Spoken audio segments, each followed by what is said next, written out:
Olá, sou o Thiago Martins e esse aqui é o Direito Ambiental na Prática, projeto idealizado conjuntamente por Cláudio Farenzena, Divan Zanquete e por mim. E hoje a gente tem a honra de receber o professor Talden Farias. Mas antes de passar a palavra para ele, não te esquece. Dá o teu like aqui, te inscreve aqui no canal se você não está inscrito, se você não está inscrito, ativa o sininho para você ficar ciente sempre que tiver vídeo novo aqui no canal. E se você está ouvindo a gente aí no podcast, no Spotify, no Deezer, na Amazon, enfim, nos principais agregadores de podcast, não esquece de seguir aqui o nosso podcast. Se você está no YouTube, compartilha esse vídeo com que ele possa gerar valor. E, como eu já disse, hoje a gente recebe o professor Talden Farias.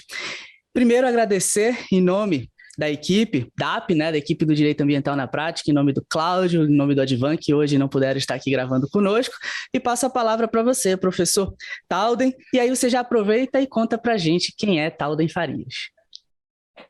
Bom dia, boa tarde, boa noite, eu agradeço, Thiago, mais uma vez pelo convite, para mim é uma alegria, uma honra poder estar aqui, falando um pouco sobre o meu trabalho e também sobre a minha pessoa. Eu sou advogado, bacharel em Direito pela Universidade Estadual da Paraíba, fiz mestrado na Universidade Federal da Paraíba, fiz doutorado em Recursos Naturais pela Universidade Federal de Campina Grande e doutorado em Direito da Cidade pela UERJ, tendo tido a oportunidade de passar um semestre fazendo doutorado de sanduíche na Universidade de Paris I, Panthéon-Sorbonne, com bolsa da CAPES e da COFECUB, que é a agência francesa de fomento. Sou professor da UFPB e da UFPE, de Direito Ambiental, sou professor de 2 universidades públicas em 2 estados e sou advogado militante. Sou formado há mais de 22 anos, sempre atuando na área do direito ambiental. Em minha vida profissional, eu só atuei na área do direito ambiental a maior parte do tempo e quando não só atuava, era a minha principal área de atuação. Então, eu tive uma atuação diversificada, ou seja, como professor de graduação, professor de pós-graduação, dou aula em mestrado e doutorado há 12 anos, vai fazer 12 anos. Tenho várias orientações concluídas de mestrado, de doutorado, mas sou advogado militante, já assumi cargos públicos, mas sempre na área jurídica, certo? Como procurador de órgão estadual do meio ambiente, procurador de órgão municipal do meio ambiente, também participei de conselhos públicos de meio ambiente e também realizando estudos ambientais, inclusive estudos de impacto ambiental. O direito ambiental, ele me fascina e eu resolvi abraçá-lo da maior forma que eu podia. Então, eu sempre quis ter uma experiência diversificada. Apesar de eu ser conhecido como professor de direito ambiental, mas eu sempre quis aliar a prática. Então, eu sempre fiz parte de conselhos, sempre advoguei, porque nessa área do direito ambiental, a prática ela é absolutamente indispensável. Eu já vi pessoas com a melhor das intenções defenderem coisas que são absolutamente inviáveis, absolutamente inexequíveis, porque não adianta nada se na teoria é legal, certo? Se aquilo não tem aplicação prática. O direito ambiental é um direito aplicado, então nós temos de intervir na qualidade ambiental. Se ele não serve para isso, então que não exista, não é verdade? Exatamente, isso tem que refletir aí na conjuntura da nossa atuação no dia a dia contra advogados, muito importante, né? Essa simbiose que o senhor fala ali do advogado ambiental, na área ambiental, ele tem que ser um pesquisador independente, se está inserido no meio acadêmico ou não, e o professor de direito ambiental precisa estar imergido, inserido no dia a dia, senão essa não conexão da teoria e da prática acaba ficando muito evidente, né? Existe muito isso na nossa área, alguns devaneios, e a gente precisa estar sempre andando ali no caminho do meio para que as coisas comecem sempre como o senhor disse, a se aplicar. É um direito aplicado, tá? Não, de fato, a hermenêutica e a filosofia não nos acompanham, mas não são proeminentes dentro da nossa área de atuação. O professor Talden também, ele não vai falar, claro, mas é referência de todos nós, né? Eu ali na faculdade, ao estudar ali competência administrativa, licenciamento ambiental, a minha professora, mentora, né, a professora Luciana Fonseca me apresentou o professor Talden, o livro do professor Talden, quando eu demonstrei um interesse maior pela disciplina. E assim, né, os livros do professor Taldo, ele vai mostrar vários outros aí, né? Falar, mas assim, os de cabeceira aqui pra gente aqui, esse aqui é o mais novo, Competência Administrativa Ambiental, o link está aqui embaixo, tá? Para você queira adquirir. E o de licenciamento ambiental, tá? Professor, confesso que eu não sei em qual edição tá. Essa aqui é a última edição que eu tenho, aqui com uma dedicatória sua. Aqui o de licenciamento ambiental, Maravilha. aspectos teóricos e práticos. E assim, só para ver como eu acompanho, aqui, ó, isso aqui são os... Tá aqui, Coleção né, completa. sempre a atualização é válida e eu não me desapego. Fica aqui comigo, né? Esses aqui são muito importantes. Maravilha. Então, os links do livro do Agradeço, professor Thiago. Taldo estão aqui. Ao longo da conversa, ele vai falando de outros livros. Esses aqui hoje são aqui, eu acho, os que estão encabeçando a produção dele. Mas vamos iniciar aqui a nossa conversa, professor. E nós estamos na série, né, entendendo o licenciamento ambiental, a nossa conversa sobre licenciamento, e não tem ninguém melhor, com toda certeza. Iniciamos essa série com a Paula Carneiro também, nome fantástico, fala sobre licenciamento. Mas, professor, a primeira pergunta que eu tenho aqui para o senhor é uma pergunta que é mais de cunho histórico, mas se o senhor aborda aqui nos seus livros, é importante para contextualizar aí o profissional, né? Como é que surge o licenciamento ambiental em nosso ordenamento? Olha, o surgimento do licenciamento ambiental propriamente dito, ele se deu no estado do Rio de Janeiro, em 1975, com a exigência da licença ambiental para determinadas atividades poluidoras, especialmente na área industrial. Nós tivemos, antes do licenciamento ambiental propriamente dito, a exigência de alguns estudos de impacto ambiental por parte do Banco Mundial, certo? Do BID, em se tratando de grandes obras, especialmente na área minerária, mas era algo similar ao licenciamento ambiental, mas não era licenciamento ambiental ainda. O licenciamento ambiental, propriamente dito, ele surge no âmbito estadual, em 75 no Rio de Janeiro, 76 em São Paulo, posteriormente em Minas Gerais, até que em 1981, por meio da Lei 9.605, de 1981, Lei da Política Nacional do Meio Ambiente, a lei mais importante que nós temos em matéria ambiental, essa exigência ela se nacionaliza. Portanto, a partir do dia 31 de agosto de 1981, toda e qualquer atividade efetiva ou potencialmente poluidora teria de se submeter ao licenciamento ambiental, certo? Portanto, nós temos aí estamos para completar 41 anos de exigência do licenciamento ambiental em âmbito nacional. Veja que os estados saíram na frente em matéria de licenciamento ambiental. Claro, a grande maioria dos estados, até a lei federal, não fazia o licenciamento, certo? Eu poderia citar ainda uma espécie de, mas assim, não é licenciamento ambiental, eu falo até a título só de ilustração, o licenciamento ambiental ele tem antecedentes remotos do Brasil colônia. Por exemplo, se a gente for pegar as ordenações filipinas, as ordenações alfonsinas, manuelinas, que vigiam a época do Brasil colônia, o próprio regimento do pau-brasil, você vai ter lá a necessidade de se obter uma autorização da coroa, uma anuência, para você poder derrubar madeira de lei, para poder praticar determinados procedimentos. Eu diria que é um antepassado remoto do licenciamento ambiental. Claro que não era licenciamento ambiental, porque não existia direito ambiental, não se discutia sobre problemas ambientais, mas a lógica de você ter a chancela do Estado, um outorga, uma autorização para você poder exercer determinada atividade efetiva ou potencialmente poluidora, ou captar determinados recursos naturais. Então, essa ideia ela é antiga, mas era uma questão de interesse econômico, Sim. certo? Ou estratégico para o país. O licenciamento ambiental ele surge quando passa a surgir, na órbita do Estado brasileiro, o interesse pelo controle ambiental, não é porque aquilo é importante para a economia, tá? Não é porque aquilo tem uma função religiosa, mas porque aquilo pode até ter essas funções sociais, religiosas, políticas, culturais, etc. Porém, a função ambiental ela passou a ser analisada. O direito ele incorporou a questão ecológica e aí entra o licenciamento ambiental. Então, a gente tem esse germe ali, tá certo que a ideia era arrecadatória, né? Não tinha-se a função, a concepção de que eu estava ali em um processo visando te outorgar uma possibilidade ali e dentro da tua atuação exploratória você tem que internalizar externalidades negativas, né? Então, aí nesse contexto a gente vai surgir o licenciamento. Então, professor, já que a gente vai começar a falar do licenciamento em si, é algo que não é tão simples quanto muitos pensam, mas é importante. qual seria, na sua concepção de doutrinador mesmo e dentro da sua concepção da aplicação prática do direito ambiental, dos regramentos do licenciamento, qual seria a conceituação adequada, ideal de licenciamento ambiental?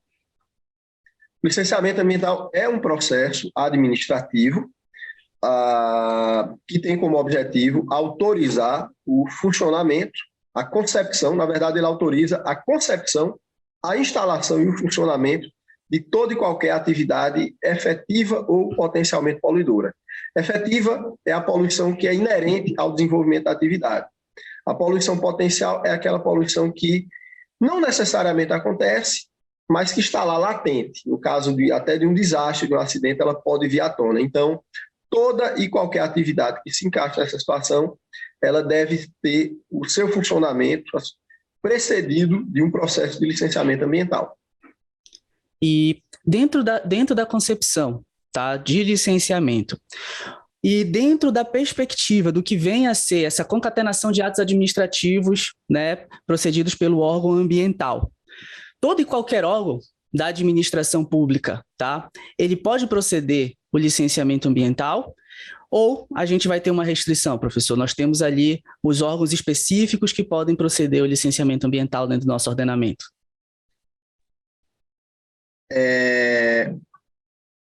Perdão, cortou um pouquinho, repete só essa parte final, Tiago.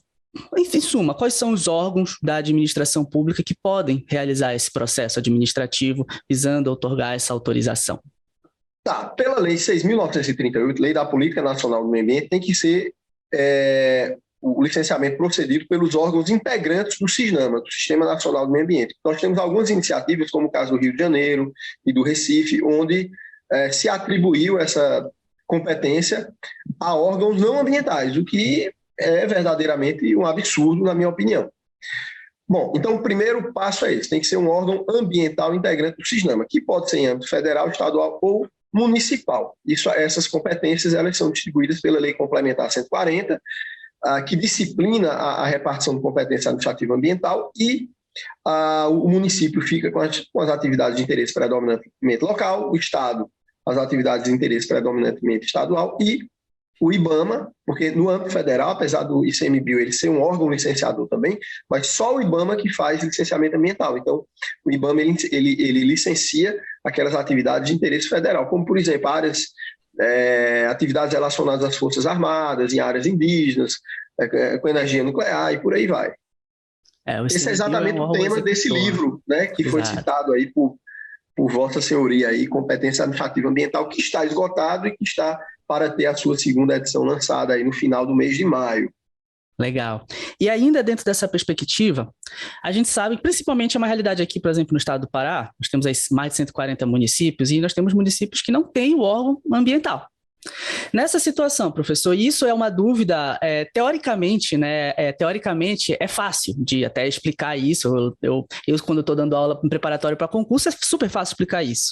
Mas na prática a gente sabe que é uma baita confusão, né? Mas quando, por exemplo, o município não tem, né, um órgão ambiental, não tem um órgão ambiental estruturado, não tem o Conselho Municipal de Meio Ambiente, nessa situação, o município ele não vai poder exercer sua competência licenciatória conforme o rol lá do artigo 9º da Lei Complementar 140. Quem é que vai exercer essa competência? Como é que vai funcionar essa distribuição no caso ali do município não ter esse órgão? E é uma realidade em diversos locais, norte, nordeste, a gente sabe que isso acontece muito. Essa é uma realidade que eu diria que é mais forte na região norte, na região nordeste, mas que ela atinge o país inteiro. Porque, na verdade, a grande maioria dos municípios não tem um sistema municipal de gestão ambiental, não faz licenciamento ambiental. As estimativas mais, vamos dizer assim, animadoras em relação à perspectiva municipal é que chega a 1.000, 1.050, 1.100 municípios de 5.560 municípios. Quer dizer, é muito pouco, certo? E isso se dá por diversas razões, mas a principal, sem dúvida, é que são municípios pequenos, são municípios pobres, muitas vezes, e aí o prefeito não quer criar uma organização, né, uma estrutura que vai demandar, né, todo um investimento em termos de tempo, em termos de dinheiro, e nesse caso, aquele município fica sem órgão ambiental. Aí se instaura a competência supletiva do município, do Estado. O Estado deve assumir aquela atribuição e ele, nesse caso, vai ser responsável pelas atribuições originárias dele e também pelas atribuições do próprio município. A gente percebe que os municípios de médio e grande porte, quase todos eles, já têm algum órgão ambiental. Mas os municípios de pequeno porte, é raro ter um que tenha órgão ambiental. Então, nesse caso, o Estado é obrigado a fazer as vezes desse município. É interessante observar que a Lei Complementar 140, ela trouxe a figura do consórcio público intermunicipal ambiental. Então, é possível 10 municípios, 30 municípios, eles se juntarem e criarem um órgão ambiental municipal, aliás, intermunicipal. Existem algumas questões políticas que atrapalham, olha, mas onde é que vai ficar a sede do consórcio? Né? Às vezes existe lá um rodízio, né? Então quando chega na vez do tal município, então o prefeito que todo mundo pensava que ia se reeleger, não se reelegeu, aí ninguém quer. Assim, tem algumas questões políticas que atrapalham muito, mas esse é um instrumento muito interessante para viabilizar a implementação da gestão ambiental municipal, porque a gente, quando analisa a política ambiental, o Brasil ele tem vários gargalos. Um deles é exatamente, não vou dizer que é o mais importante, mas é um dos mais importantes, talvez até seja o mais importante, é o pouco engajamento do ente municipal nas políticas ambientais. Tá? Então, nós precisamos enfrentar essa pauta.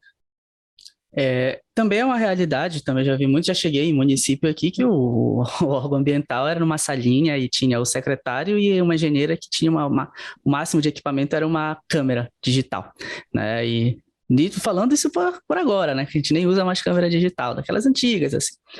E, assim, quando o município, até mesmo o Estado, ou a União, perceber que ela precisa de um auxílio de um outro ente federativo, ou por estar mais próximo, ou porque não tem recurso humano, não tem recurso financeiro. É possível, não sendo a figura do consórcio, mas é possível fazer essa requisitar esse auxílio de outro ente federativo para que eu proceda o licenciamento. É muito comum isso aqui na região norte, né? Você vai chegar um empreendimento com uma magnitude grande, mas aí quando você vai analisar, a maior parte do que ele vai fazer é licenciado pelo município, que não tem capacidade para analisar, proceder, aprofundar, fazer as análises técnicas necessárias para aquele empreendimento.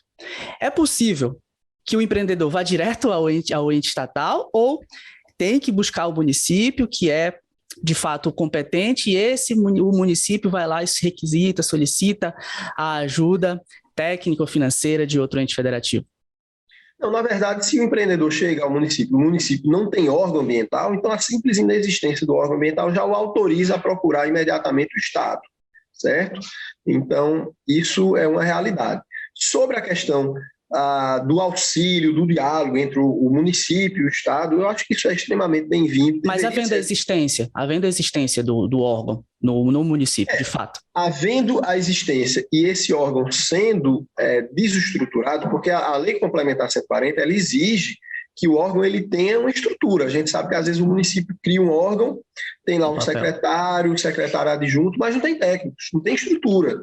Então é importante até que o Ministério Público, os tribunais de contas, o próprio sistema de controle interno do próprio município, ele verifique se existem condições de abarcar aquela demanda, certo? Porque pode acontecer de haver um licenciamento ambiental fraudulento e que não houve efetivamente uma análise dos impactos ambientais daquele tipo de empreendimento. Então é preciso ter essa cautela, já que o licenciamento ambiental ele tem essa missão de fazer o controle ambiental, de proteger o meio ambiente. Então é importante, eu sou um defensor da atuação dos municípios em matéria ambiental, porém a gente tem que ter uma certa cautela porque municípios que não têm estrutura, eles não podem fazer licenciamento ambiental, que é um procedimento complexo, que exige uma equipe multidisciplinar, que exige técnicos, certo? Claro, o órgão municipal ele deve ter o auxílio do órgão estadual, em termos de apoio jurídico, apoio técnico, de cursos,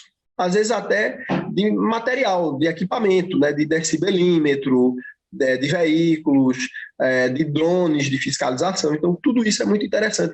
Eu defendo que no âmbito da União e no âmbito dos estados deveria ser criada uma política de estímulo da gestão ambiental municipal, inclusive com uma maior percepção do ICMS, naqueles 25% que podem ser manejados pelo Estado, para aqueles municípios que realmente possuem um órgão ambiental, certo? Então, essa seria a estrutura, mas nós temos que ter uma política de editais, de capacitação, de treinamento. É importante que tenha esse suporte. E aí eu aponto o caso do Espírito Santo como um caso modelo. O governador Renato Casagrande, ele aprofundou uma política que já existia, na verdade, não foi ele apenas, mas ele aprofundou, e hoje todos os municípios do Espírito Santo fazem licenciamento ambiental. Isso tem uma repercussão muito positiva, porque aquele empreendedor pequeno ou médio, que às vezes até ficava sem ser licenciado, certo? Ele se regularizou, você passa a ter advogados especialistas, engenheiros, consultores, técnicos, especialistas ali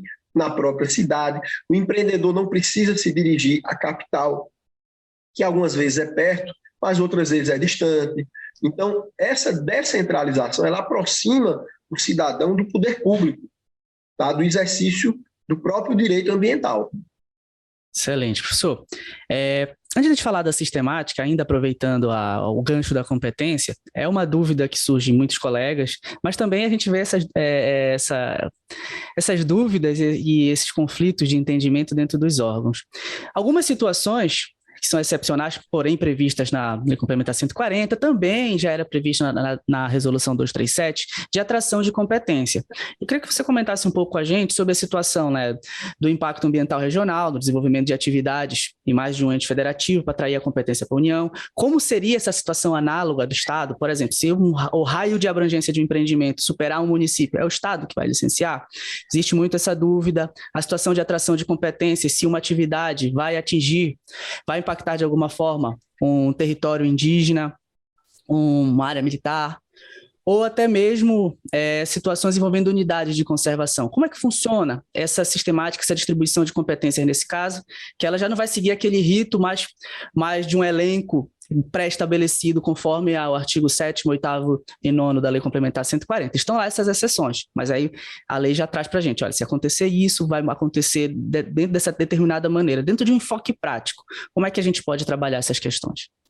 Olha, esse é o ponto fraco da Lei Complementar 140. Ela é muito objetiva em relação à competência da União, certo? Ou seja, terra indígena, plataforma econômica, mar territorial, plataforma continental, obras entre dois estados, obras entre o Brasil e um país vizinho, energia nuclear, forças armadas, etc. Aí, a competência do Estado, ela é residual, ou seja, aquilo que não é federal, nem é municipal, é do Estado. Isso é clássico dentro de um sistema federativo. Agora, e a competência municipal? Aí a Lei Complementar 140, apesar de ser muito bem redigida, ao meu ver, cometeu um erro, que foi a delegação dessa atribuição aos conselhos estaduais de meio ambiente. Ao meu ver, o papel dos conselhos é criar critérios para que os órgãos tenham estrutura para fazer licenciamento ambiental, certo? Agora, a competência, em se tratando de matéria de interesse predominantemente local, a competência é originária do município.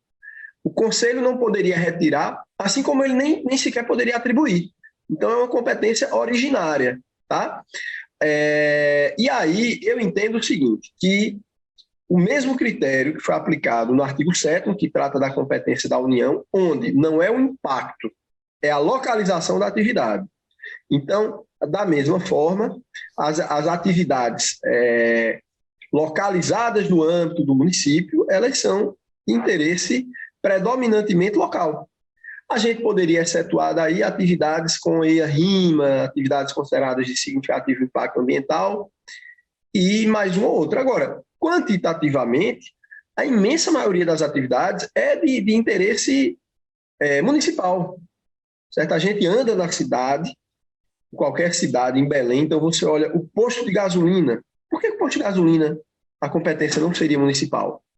Em regra, claro, tem um posto que numa determinada condição geográfica está entre dois municípios, mas pelo menos em regra. Uma lavanderia, um hotel, uma garagem de ônibus, uma garagem de caminhão. Então, um supermercado. Então, essas atividades e muitas outras, pelo menos na imensa maioria dos casos, é de interesse local. E aí eu defendo a interpretação com base no princípio da subsidiariedade, que é, segundo o qual o poder deve ser exercido o mais próximo possível da população, certo? Então, na dúvida entre competência municipal e estadual, é o município, claro, se o município tiver estrutura, certo? E assim por diante. Eu tenho uma história, um amigo que assumiu a presidência de um órgão estadual do meio ambiente, e aí 3 técnicos de carreira pediram uma reunião. E aí disseram, está acontecendo algo terrível, né? Eles estão, o que é? Eles disseram, olha, os municípios todos estão começando a licenciar. E aí ele disse, tá, mas qual o problema? Eles disseram, o problema é que eles estão começando. Ele, não, mas todo mundo tem que começar um dia. Ele disse, não, mas olha, se eles começarem a licenciar demais, a gente vai fechar o órgão estadual. Ele disse, ótimo, maravilha.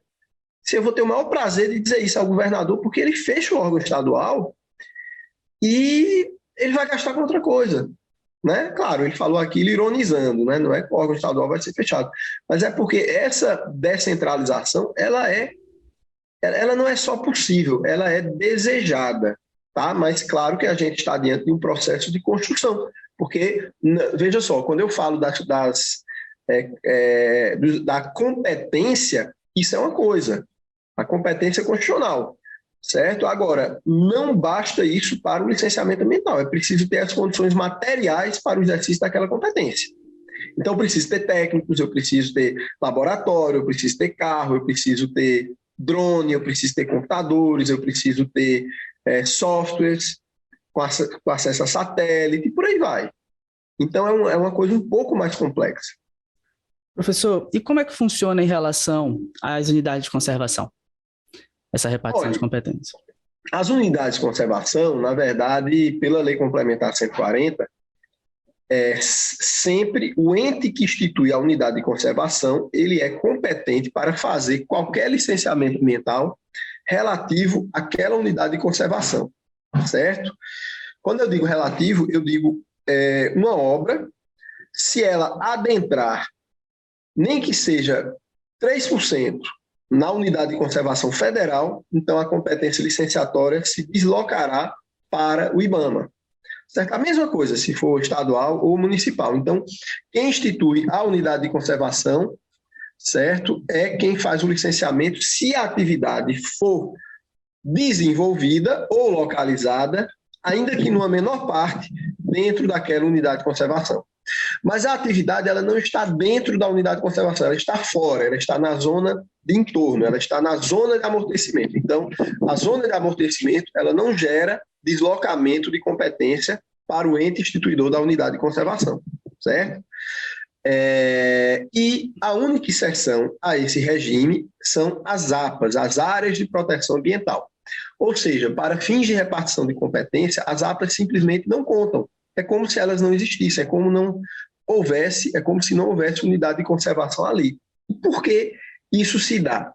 Porque o grau protetivo das APAs é muito pequeno. A gente vê que dentro das APAs existem bairros, existem cidades, existem indústrias, fazendas de camarão, existem tudo, existe de tudo. Então, tanto é que tem gente que defende, alguns autores do direito ambiental e também estudiosos do conservacionismo, que a APA não deveria ser mais unidade de conservação. Tem gente que defende isso. Tem gente que diz que a APA é usada como zona de amortecimento de unidades de conservação e proteção integral. Outras que a APA é utilizada como um zoneamento urbanístico daquela área, né? Então, é um assunto apaixonante. Eu, inclusive, venho pensando muito em escrever alguma coisa sobre a APA, porque são muitas as polêmicas que envolvem as APAs, né? Mas aí seria um regime, ou seja, a APA não desloca a competência. A APA é federal, não interessa. Se a atividade for de interesse local, o licenciamento vai ser pelo município. Por aí vai. Nesse momento, a gente no escritório está com um caso, está tratando de um caso que envolve uma APA. E realmente são muitos entendimentos e muitas conjunturas diferentes a serem analisadas em relação a isso. Legal, professor. Então, a gente progredindo um pouco mais aqui na nossa conversa, vários pontos já foram respondidos, mas em regra, não precisa aprofundar nisso, mas só para a gente entender, como seria a sistemática do licenciamento ambiental? Claro que, enfim, não tem como estabelecer tintim por tintim, porque isso é muito variável, mas em regra o núcleo duro ali, para em poucas palavras a gente explicar aqui para o nosso seguidor, para o nosso inscrito aqui no canal, para quem ouve o nosso podcast, entender como, principalmente, professor, porque nós temos muitos ouvintes e espectadores que ainda estão se graduando e já estão se interessando muito pelo direito ambiental, e advogados em início de carreira que já decidiram aí que querem enveredar por essa área apaixonante, mas árdua. Então, para entender, principalmente para esse público, entender como é esse núcleo duro da sistemática do licenciamento ambiental. Essa pergunta é excelente porque, e eu vou tentar responder da maneira mais objetiva possível. Você sabia, eu ministrei vários cursos de licenciamento ambiental, inclusive cursos in company, eu cheguei a ministrar. E teve curso, normalmente eram cursos de 20 horas. Eu me lembro que uma modalidade eu ofereci 26 horas. Então, imagina, 26 horas só falando sobre licenciamento ambiental, né? Então, o que é que acontece? O licenciamento ambiental, ele vai ser a chancela, certo? A autorização para o funcionamento daquela atividade efetiva ou potencialmente poluidora. O empreendedor responsável, ele faz o requerimento ao órgão ambiental, ou seja, o licenciamento ambiental ele começa com um requerimento, como todo processo administrativo. Para ser conhecido, esse requerimento ele tem que ter atendido determinadas exigências técnicas e formais, ou seja, eu estou dividindo aqui exigências técnicas e exigências formais. Quais são as exigências formais? O próprio requerimento, o pagamento da taxa, a juntada de documentos em relação ao imóvel, certo? A juntada do projeto ou dos projetos. E do ponto de vista técnico, a gente vai ter a avaliação de impactos ambientais, a demonstração do atendimento aos padrões de qualidade ambiental exigidos por aquela atividade. Então, ou seja, por exemplo, eu vou colocar um posto de gasolina. Então, eu tenho que mostrar que eu sou proprietário da área, que eu tenho autorização, que eu tenho autorização da ANP, que eu requeri, que eu paguei a taxa, mas eu tenho também que fazer um estudo de solo, eu tenho que demonstrar que eu fiz um estudo ambiental, que eu tenho que demonstrar que eu atendi aos padrões de qualidade ambiental estabelecidos na resolução 273 do CONAMA, e daí por diante. Então, sendo verificada a viabilidade, a adequação pelo órgão ambiental, aí nós temos a primeira licença ambiental, que é a licença prévia, que é uma licença de concepção. Ela não dá direito a nada nesse sentido, ou seja, ela não dá direito a funcionar, não dá direito a construir. Nesse sentido, ela seria a licença menos importante, mas ela autoriza a concepção do empreendimento. Então, nesse outro sentido, ela seria a mais importante de todas, certo? E aí o empreendedor, de posse da licença prévia, ele adequa o seu projeto, se houver adequações, e ele requer a licença de instalação. A licença de instalação é a licença que dá direito a instalar, a construir, certo? A fazer valer o empreendimento. Então, tendo tudo sido feito, construído, instalado, de acordo com o que foi licenciado, aí o empreendedor ele vai requerer, já é outro processo administrativo, um terceiro, né?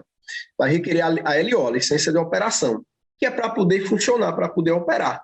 Operar o posto de gasolina, o hospital, a fábrica, a fazenda. Então, ele vai efetivar e vai poder funcionar normalmente. Lembrando que muitas vezes a gente fala licença prévia, LP, LI e LO, né? Licença de instalação, licença de operação. Acabou. Não acabou. Por quê?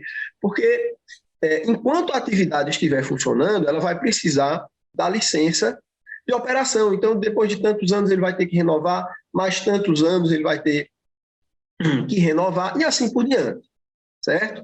E assim por diante. Então, de maneira geral, esse é o cronograma do licenciamento ambiental, certo? Que é um procedimento onde requisitos meramente formais e requisitos técnicos deverão ser atestados pelo órgão ambiental. E isso é o que nós chamamos de exercício do controle ambiental por parte do IBAMA, por parte da Secretaria do Meio Ambiente, enfim, por parte do órgão ambiental responsável. Excelente.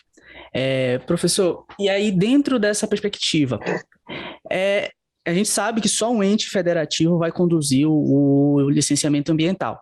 Mas em relação a essas fases, né? A fase para obtenção da licença prévia, a fase para obtenção da licença de instalação, a fase para obtenção da licença de operação. Essas fases, obrigatoriamente, elas vão ter que ser apartadas ou é possível uma simplificação desse procedimento? Sabendo que vão ser 3 licenças e ponto, mas é possível a simplificação dessas fases para obtenção da licença? A regra geral do licenciamento brasileiro é o licenciamento trifásico, LPLI e LO. Agora, a resolução 237, ela prevê o licenciamento ambiental simplificado, já que o licenciamento ele tem de se amoldar a uma atividade. Então, ao meu ver, não faz sentido, por exemplo, um simples lava-jato passe por essas 3 fases e outras atividades de menor potencial poluidor. Então, a legislação já prevê essa possibilidade. É o que a gente vai chamar, né, de processo simplificado. E dentro dessa noção, professor, a gente vai chegar lá ao final desse processo, seja ele simplificado ou não, a gente vai obter a licença. E há uma discussão sobre a natureza jurídica da licença ambiental. Você debate isso aqui nas suas obras também. Queria que você discorresse um pouquinho para a gente. Discorresse né, como se fosse fazer uma sabatina, perdão, professor, mas eu queria que você conversasse um pouco aqui com a gente sobre sua concepção, seu entendimento sobre a real natureza jurídica de uma licença ambiental. Como se dá essa natureza jurídica, considerando que há quem diga que ela é híbrida, né? Que ela fica naquele meio termo entre uma autorização administrativa, uma licença administrativa, ela precisa de uma concepção, ela já tem jurisprudência nesse sentido, mas há outros entendimentos. E aí, o que você pode falar sobre isso? Esse, por sinal, é provavelmente o tema mais polêmico na doutrina sobre licenciamento ambiental, por incrível que pareça. Ao meu ver, é uma polêmica exagerada, porque eu não posso imaginar que a licença ambiental seria uma autorização clássica, portanto, com um grau de precariedade alto, de tal forma que ela pudesse ser revogada a qualquer momento sem nenhum motivo de força superior. Não. Pessoas, empresas investiram tudo ali. Então, não se pode proceder dessa maneira. Também não podemos imaginar exatamente o contrário, ou seja, um direito absoluto, irrevogável, pelo menos durante o seu prazo de validade. Então, ela seria, de fato, nem uma autorização administrativa clássica, nem uma licença administrativa clássica, mas seria um gênero híbrido, certo?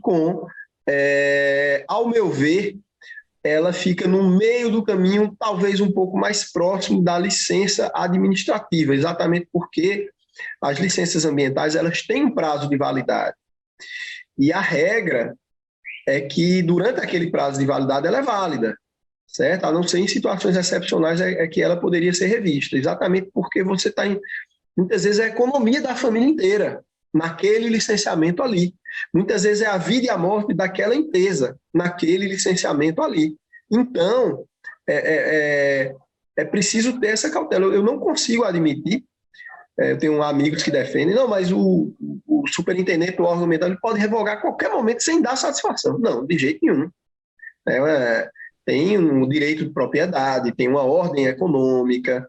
Claro que a questão ambiental vai importar. Se ele tiver, por exemplo, uma razão ambiental de maior monta, então tudo bem. Olha, está ameaçando a saúde pública, está contaminando, né, a fauna, a flora, aí tudo bem, mas assim, ao seu talante, sabe, suspender, revogar de maneira alguma. E aí o senhor tocou nesse ponto ali, da alteração, da moderação, da modificação de uma licença, das suas condicionantes. Tem até uma pergunta daqui a pouco, perguntar o que é uma condicionante. Mas no seu livro, o senhor debate sobre isso também, né? Então ali, houve essa mudança. Existe, gera-se o direito indenizatório, ressarcitório, àquela pessoa que era detentora daquela licença quando ela foi alterada, modificada ou cancelada mesmo? Olha, é o seguinte, nós teríamos aí 3 situações. A primeira, a licença vai ser revista em razão de uma nulidade. A nulidade é anterior. Então, o órgão ambiental liberou aquela atividade por acreditar que ele estava dentro do zoneamento ambiental feito, mas ele não estava. Era um vício anterior. Então, a licença partiu de pressupostos equivocados. Então, ela nunca deveria ter sido dada, é o caso de nulidade.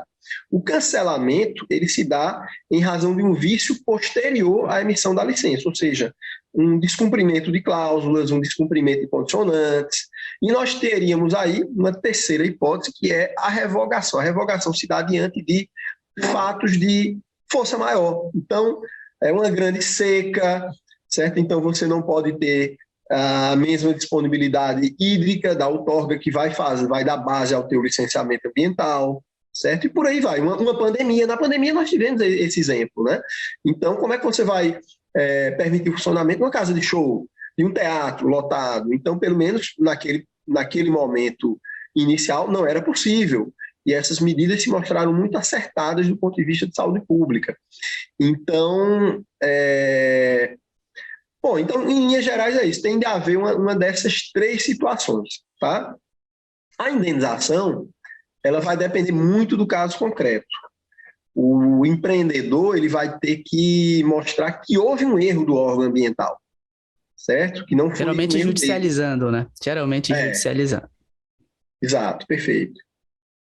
Professor, já que pergunta era sim, o que era falar. Condicionante, né? Eu já ia emendar aqui, porque a gente tem um roteirinho, mas às 7h68 o senhor já respondeu. O senhor está com o roteiro aí perto, mas às 7h08 o senhor respondeu antes. Mas a gente está aqui com a pergunta, né, que o senhor já explicou para a gente como é que dá para ferir se uma atividade é passiva do licenciamento, e também já falou para a gente aqui qual é a diferença entre as licenças ambientais. Mas o que é uma condicionante? Né? Às vezes as pessoas perguntam o que é uma condicionante, né? Como ela surge, como é que ela se entrelaça a uma licença ambiental, como é que ela é definida. Então, engraçado, uma vez uma aluna me perguntou, professor, mas a licença ambiental, quando obtida, ela é absoluta? Ela disse, absoluta como? Ela não dá direito a tudo? Eu disse, não, mas aí você está falando a licença para matar lá 007. Não existe isso. Toda licença ambiental, ela tem condicionantes, ela deve ser exercida sob determinadas condições.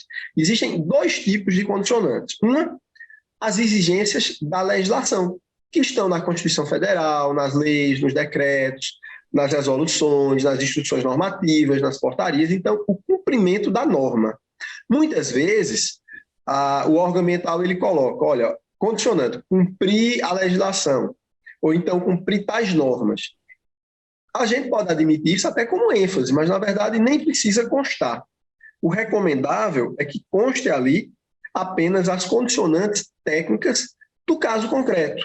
Então, por exemplo, olha, eu tenho uma fazenda de camarão que fica naquele estuário e eu não posso devolver a água como ela foi utilizada. Por quê? Porque senão ela vai causar eutrofização e mortandade de peixes por falta de oxigênio, vai causar todo um desequilíbrio. Então, a gente faz uma exigência técnica do órgão ambiental e diz, olha, você vai criar uma bacia de decantação, certo? Coloca essa água, e aí o material particulado vai descendo e você vai jogando a água de cima para o rio, uma água pura, uma água limpa, às vezes até em melhor qualidade do que a água do próprio rio, que não vai trazer nenhum equilíbrio ecossistêmico. Então, é uma exigência técnica adaptada ao caso concreto, certo? Então, esse tipo de condição, como, por exemplo, uma fábrica vai ter que colocar um filtro antipoluição, certo? Então, na verdade, nenhuma licença ambiental existe sem nenhum tipo de condicionante, certo? Você tem que cumprir as condicionantes. E aí, o que é que acontece? Se você descumpre as condicionantes, o recomendável é que o órgão ambiental faça a advertência, tá? Mas se esse descumprimento ameaçar a saúde pública, o meio ambiente, ou for reiterado, então essa licença deverá ser cassada por abuso de direito. Afinal de contas, veja só, eu tenho uma licença ambiental para extrair minério de ferro na gleba A, mas eu extraio na gleba A e também na gleba B. Em relação à gleba B, eu não tenho licença ambiental, certo? Se eu tenho uma licença ambiental para ter um hotel, e no meu hotel e restaurante, eu faço uma casa de show, certo, mas em relação à casa de show, eu não tenho licença ambiental. Tá entendendo? Existe esse descumprimento, na maioria das vezes, ele se dá de maneira parcial. Às vezes você cumpre algumas coisas, outras não. Então, isso tem que ser auferido caso a caso.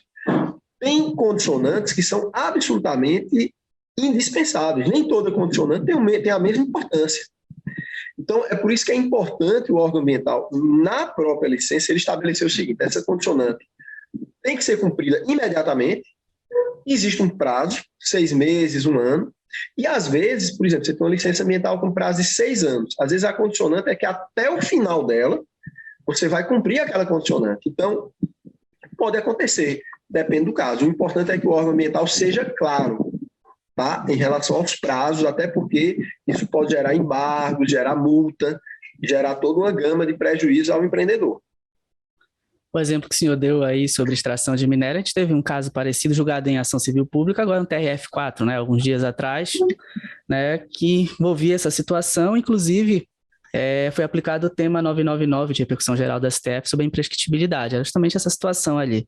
Tinha licença para fazer a extração do minério numa determinada área, foi além, né, e discutia se ainda haveria ainda, nos tempos atuais, ainda existiria ali a possibilidade de a reparação em âmbito civil, né, desse dano causado ao meio ambiente. Então, era uma situação bem parecida em relação a isso, por não cumprimento, né, ali da condicionante que delimitava o âmbito geográfico da exploração ali da mineração naquele momento, ali dentro daquela perspectiva. Professor, Perfeito. e então, dentro de uma outra perspectiva aqui, isso é comum no Brasil inteiro, na Amazônia é uma realidade de grandes empreendimentos, mas é possível que uma atividade que já está instalada, já está operando, fazendo fumaça, explorando o recurso ambiental como um todo, que não esteja licenciada, é possível que essa atividade venha a se regularizar? É possível que haja essa correção e ele possa posteriormente vir a ter a sua licença ambiental devidamente? Essa possibilidade, ela existe, e eu diria que ela é bem-vinda. A minha visão sobre política ambiental é que a política ambiental deve ser uma grande mãe, com os braços abertos para que as empresas irregulares venham se regularizar. Então, devem ser propiciadas todas as chances disso ocorrer. Claro, a empresa vai ser multada, né, ela vai ter alguma penalidade, né, do contrário, seria um estímulo à irregularidade, mas ela também deve ter a oportunidade de se regularizar e se adequar daqui para frente. A gente tem no mundo inteiro, mas no Brasil também, exemplo de empresas que eram extremamente degradadoras e que, de repente, se tornaram exemplares em matéria de gestão ambiental. Então, esse é o chamado licenciamento ambiental corretivo ou de regularização, e ele é extremamente pertinente e deve ser incentivado cada vez mais para que todo mundo se regularize. E vamos imaginar a seguinte situação, professor, que é o que acontece muito aqui, que enfim, eu estou acompanhando uma situação nesse sentido. Eu tenho uma situação, o Ministério Público está investigando, tem um inquérito civil, e o Ministério Público chama ali para fazer o TAC, né? Fazer o TAC ali, eu tenho uma CP já em andamento, e a empresa, de fato, não tem a licença ambiental. Ela vai buscar o licenciamento corretivo. É possível que eu tenha condicionantes para esse licenciamento, porque ainda vai se proceder. É possível que eu estabeleça condicionantes em âmbito do TAC ou no TC mesmo, junto com a administração pública? É possível, porque o licenciamento ambiental ele tem um caráter negocial que é inerente, porque a não ser em atividades muito simples, em que tudo vai ser muito rápido, muito objetivo, mas existe uma análise ambiental ali. Então, olha, mas vai ter um desmatamento, mas eu posso plantar tantas árvores aqui, mas posso plantar ali, posso plantar espécie A, espécie B, certo? Então, há uma margem de negociação. Claro que a decisão é do órgão ambiental, mas o empreendedor ele pode e deve propor, até porque o empreendedor, muitas vezes, ele conhece mais do empreendimento dele, do impacto ambiental dele, do que, às vezes, do que do próprio órgão ambiental.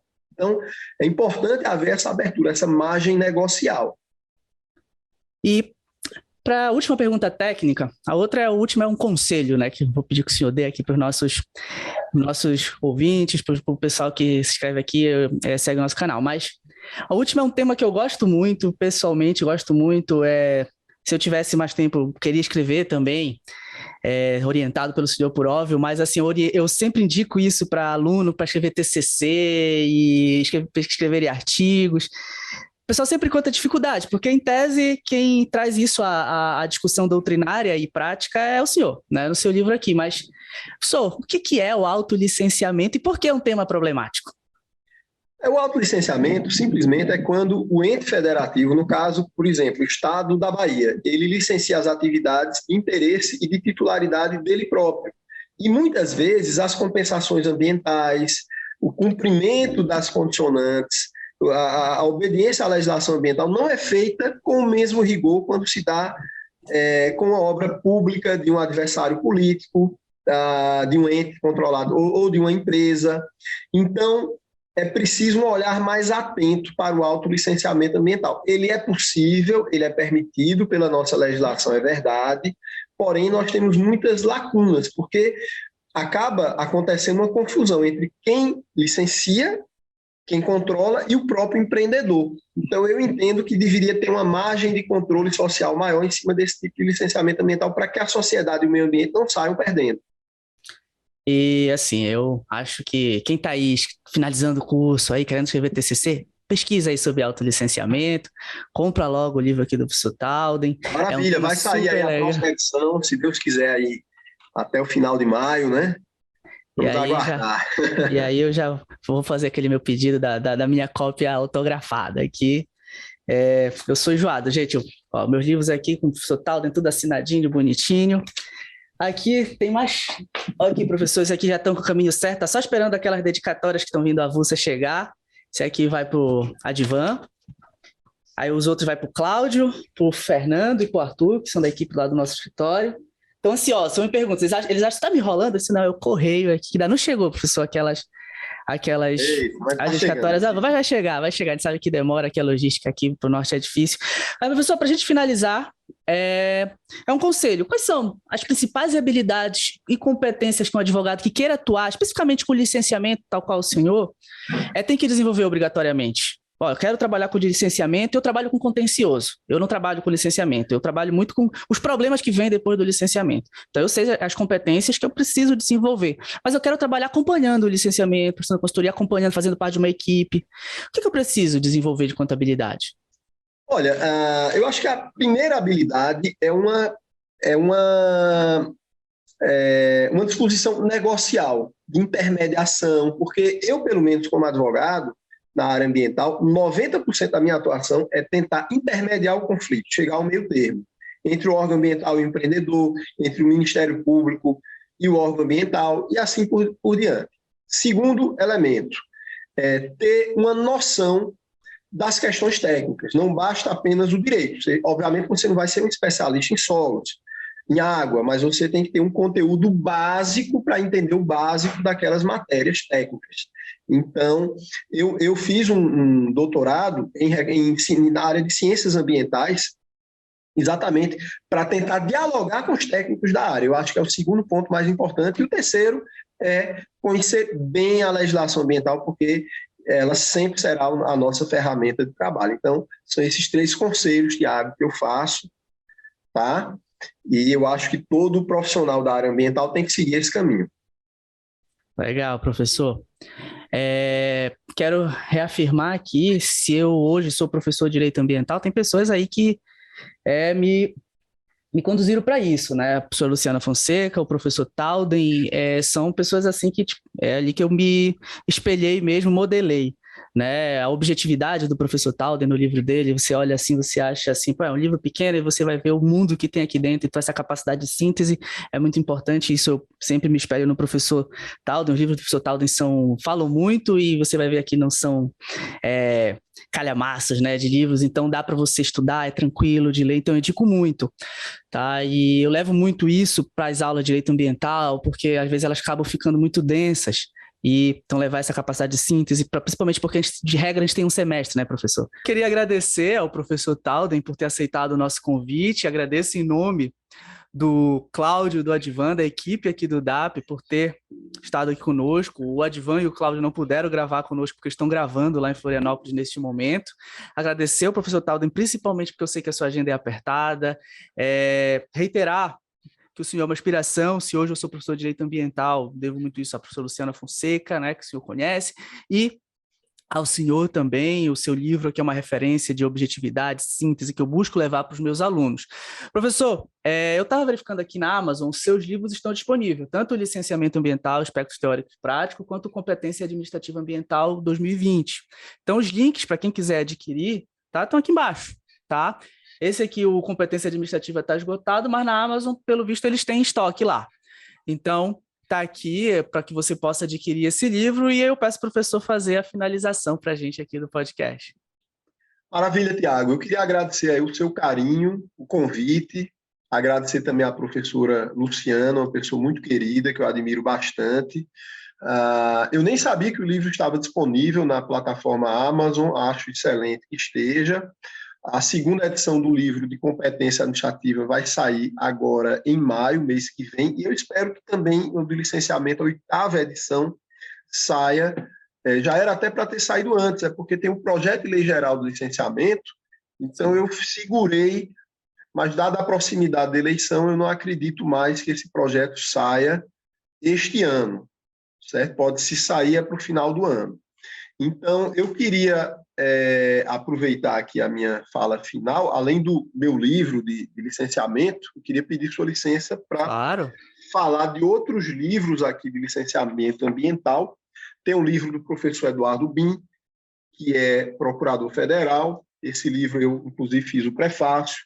Tem esse livro aqui organizado pelo professor Zé Cláudio Junqueira, é uma coletânea muito boa. Eu participei, mas é interessante porque tem vários profissionais com as mais variadas visões em matéria de licenciamento. Esse livro aqui da Sara Araújo, também, pela Lumen Juris, muito bom. O livro do Terence Trenepol, muito legal, e Trenepol. Temos outro livro aqui que, na minha opinião, é uma referência, é o livro do Antônio Inagé, é um livro esgotado, mas vale a pena comprar no sebo virtual, certo? É um livro volumoso, que fala muita coisa boa, tem muita coisa que só ele fala, recomendo muito, certo? E esse livro aqui do Pedro Menezes Niebu, sobre processo ambiental, que o licenciamento é um processo ambiental.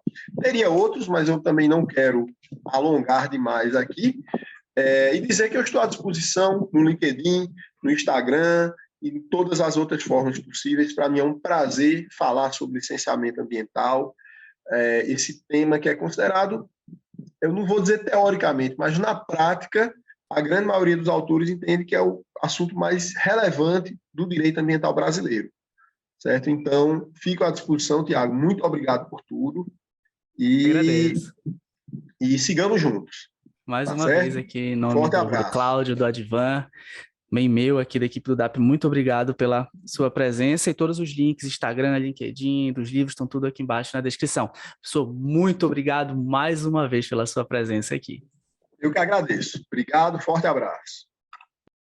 Bem, gente, esse foi o podcast com o professor Talden Farias. Agora, no final, já no finalzinho, eu ia pedir para ele dar o tchau para todo mundo.